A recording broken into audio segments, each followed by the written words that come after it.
সন্দেশখালীর ঘটনায় আদালতে একেবারে জোর ধাক্কা খেল তৃণমূল সরকার। সন্দেশখালীতে জমি দখল, ধর্ষণ, চাষের জমি কেড়ে নেওয়ার মতো মারাত্মক যে সমস্ত অভিযোগ উঠেছিল সেই সব ঘটনায় সিবিআই তদন্তের নির্দেশ দিল কলকাতা হাইকোর্টের প্রধান বিচারপতি টি.এস. শিবগানম এবং বিচারপতি হিরণময় ভট্টাচার্য ডিভিশন বেঞ্চ। নজিরবিহীন বিষয় হলো সন্দেশখালীর বাসিন্দারা সরাসরি সিবিআইকে অভিযোগ জানাতে পারবেন। এবার অভিযোগ নেওয়ার জন্য কেন্দ্রীয় সংস্থাকে একটি পোর্টাল তৈরির জন্য নির্দেশ দিয়েছে কলকাতা হাইকোর্ট। অর্থাৎ সন্দেশখালী কাণ্ডের তদন্তে পুলিশের কার্যত আর কোনো ভূমিকাই রইল না।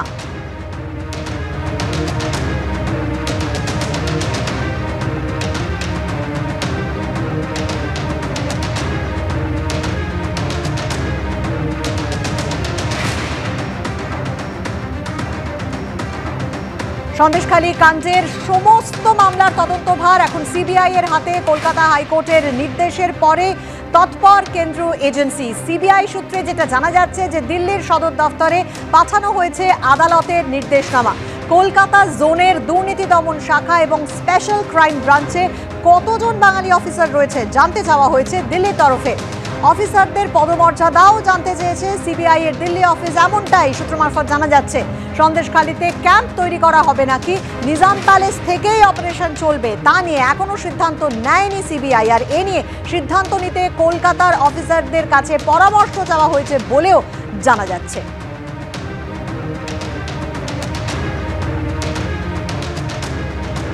আর এই এজেন্সির তদন্ত নিয়ে মোদী সরকারকে নিশানা করলেন মমতা বন্দ্যোপাধ্যায়। ভোটে কেউ কেউ সবাইকে ভয় দেখাতে চাইছে, সবাইকে সিবিআই ইডি দিয়ে গ্রেফতার করতে চাইছে।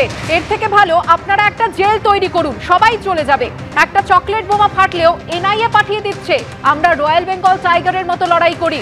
রেড রোডে ঈদের মঞ্চ থেকে হুঙ্কার তৃণমূল নেত্রীর।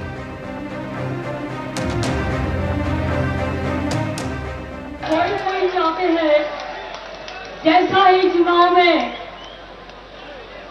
सबको डर दिखाओ, सबको एनआईए में डाल दो, सबको सीबीआई में डाल दो, सबको इनकम टैक्स में डाल दो, सबको ईडी में डाल दो।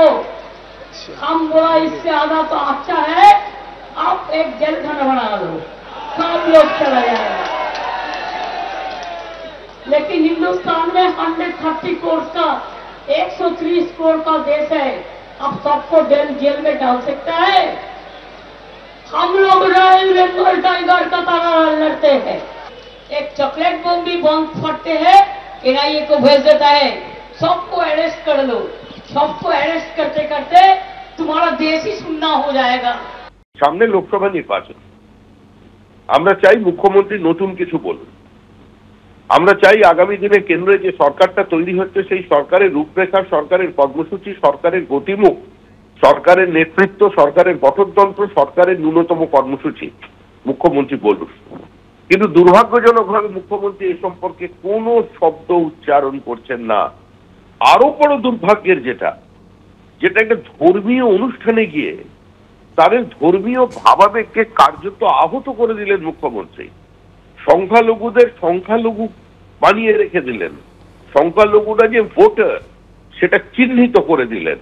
সংখ্যালঘুদের আবেগকে স্পর্শ করবার পরিবর্তে সংখ্যালঘুর ভাবাবেগকে বিজেপির বিরুদ্ধাচরণ করিয়ে তাদের আতঙ্কিত করে তাদের মধ্যে বিভ্রান্তি ছড়িয়ে আজকে সেখানে ভোট চাইতে চলে গেলেন।